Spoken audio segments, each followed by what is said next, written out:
Welcome back. So I'm still with Harriet Jacobs' narrative, and I'm sharing a bit from her narrative as well as some words from her professor of history, Dr. Sinha, to show you how Black people were integral to the ending of slavery and to individuals being liberated while slavery was going on. I'll jump in. I had not the slightest idea where I was going. Betty brought me a suit of sailor's clothes, jacket, trousers, and tarpaulin hat.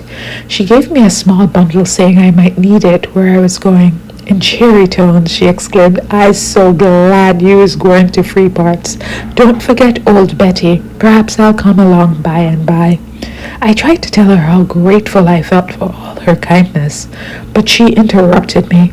"I don't want no thanks, honey. I's glad I could help you. I hope the good Lord will open the path for you. I's going with you to the lower gate. Put your hands in your pockets and walk rickety, like the sailors." She loves her. She prepares her for freedom. I performed to her satisfaction.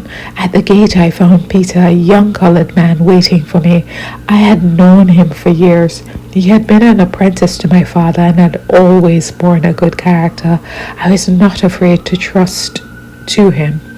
Betty bade me a hurried goodbye, and we walked off.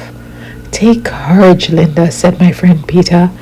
"I've got a dagger, and no man shall take you from me unless he passes over my dead body."